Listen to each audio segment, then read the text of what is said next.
성경 읽어주는 남자입니다.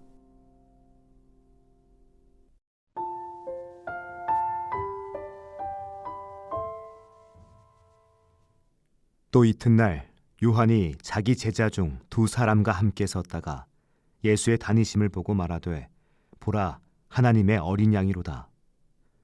두 제자가 그의 말을 듣고 예수를 쫓거늘 예수께서 돌이켜 그 쫓는 것을 보시고 물어 가라사대, 무엇을 구하느냐?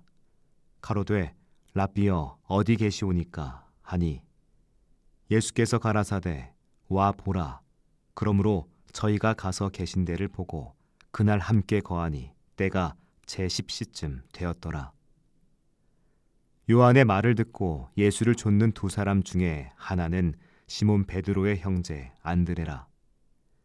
그가 먼저 자기의 형제 시몬을 찾아 말하되, 우리가 메시아를 만났다 하고 데리고 예수께로 오니 예수께서 보시고 가라사대, 내가 요한의 아들 시몬이니 장차 게바라 하리라 하시니라.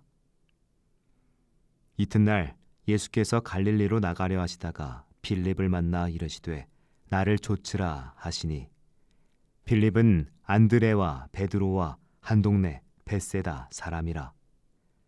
빌립이 나다나엘을 찾아 이르되, 모세가 율법에 기록하였고 여러 선지자가 기록한 그 일을 우리가 만났으니 요셉의 아들 나사렛 예수니라. 나다나엘이 가로되, 나사렛에서 무슨 선한 것이 날 수 있느냐? 빌립이 가로되, 와 보라 하니라. 예수께서 나다나엘이 자기에게 오는 것을 보시고 그를 가리켜 가라사대, 보라, 이는 참 이스라엘 사람이라. 그 속에 간사한 것이 없도다. 나다나엘이 가로되, 어떻게 나를 아시나이까? 예수께서 대답하여 가라사대, 빌립이 너를 부르기 전에 내가 무화과 나무 아래 있을 때 보았노라. 나다나엘이 대답하되, 랍비여, 당신은 하나님의 아들이시요 당신은 이스라엘의 임금이로소이다. 예수께서 대답하여 가라사대, 내가 너를 무화과 나무 아래에서 보았다 하므로 믿느냐? 이보다 더 큰 일을 보리라. 또 가라사대, 진실로 진실로 너희에게 이르노니 하늘이 열리고 하나님의 사자들이 인자 위에 오르락 내리락 하는 것을 보리라 하시니라.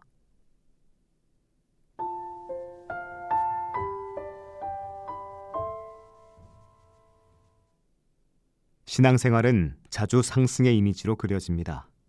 더 높은 도덕성, 더 깊은 지식, 더 뜨거운 열정이라는 사다리를 타고 올라가야만 저 높은 곳에 계신 하나님을 알현할 수 있다고 믿는 것이죠.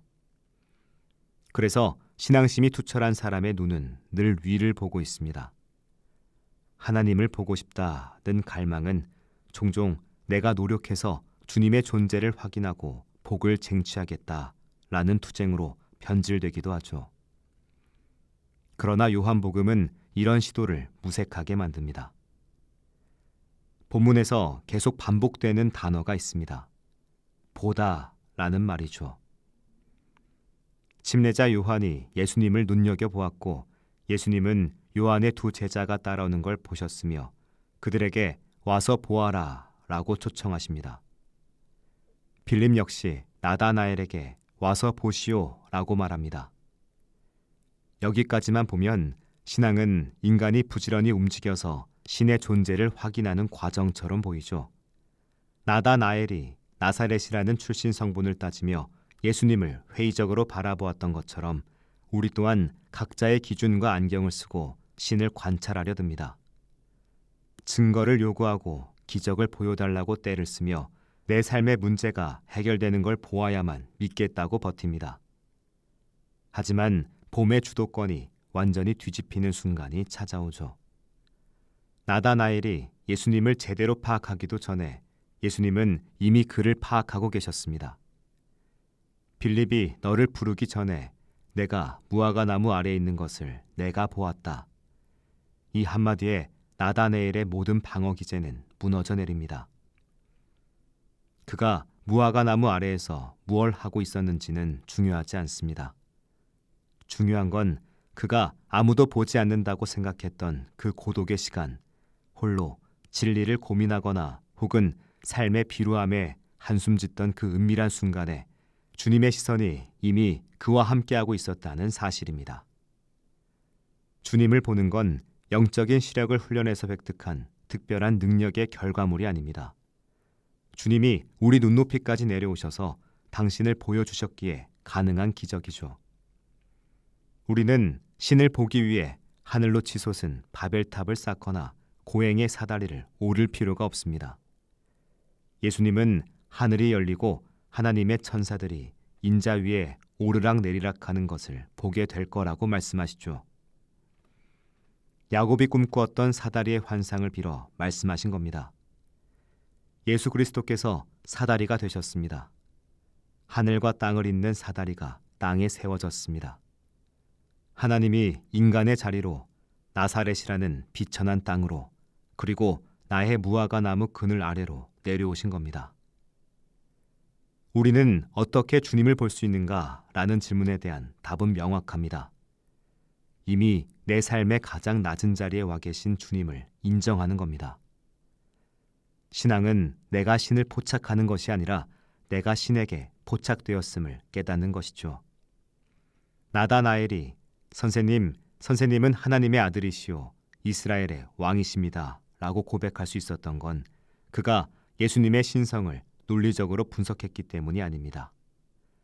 자신의 존재가 당신에게 완전히 읽혔음을, 그 불강력적인 사랑의 시선에 사로잡혔음을 직감했기 때문이죠. 주님은 지금도 우리에게 와서 보아라 라고 말씀하십니다. 당신이 거하시는 삶의 현장, 그 낮고 구체적인 현실 속으로 들어오라고 초대하시죠. 우리는 자꾸 환상적인 신비 체험을 통해 하나님을 보려 하지만 주님은 밥을 먹고 잠을 자며 사람들과 부대끼는 일상의 한복판에 이미 와 계십니다. 하나님의 경륜은 멀리 있는 추상적 신학 개념 속이 아니라 우리의 고단하고 비루한 일상 속에 이미 스며들어 있습니다. 우리 곁에 내려오신 주님이 계십니다. 주님은 우리의 의심 섞인 눈초리를 피하지 않으시고 도리어 당신의 상처 입은 옆구리를 보여주시며 우리를 무장 해제시키십니다. 우리가 할 일은 그저 주님의 시선 앞에 머무는 겁니다. 초라한 현실, 숨겨진 욕망 등을 있는 그대로 내어놓고 내가 너를 보았다 라고 말씀하시는 그 음성을 듣는 겁니다. 그때 비로소 우리는 닫혀있던 하늘이 열리는 것을 보게 될 겁니다. 내가 하나님을 발견한 줄 알았는데 사실은 하나님이 나를 발견하러 오셨다는 그 경이로운 진실이 우리의 눈을 뜨게 할 겁니다. 기도하겠습니다. 주님, 저를 증명하려 높이 오르려는 헛된 몸짓을 멈추고 제 삶의 낮은 자리에 이미 임하신 저를 꿰뚫어 보시는 주님의 시선과 정직히 마주하게 하소서. 아멘.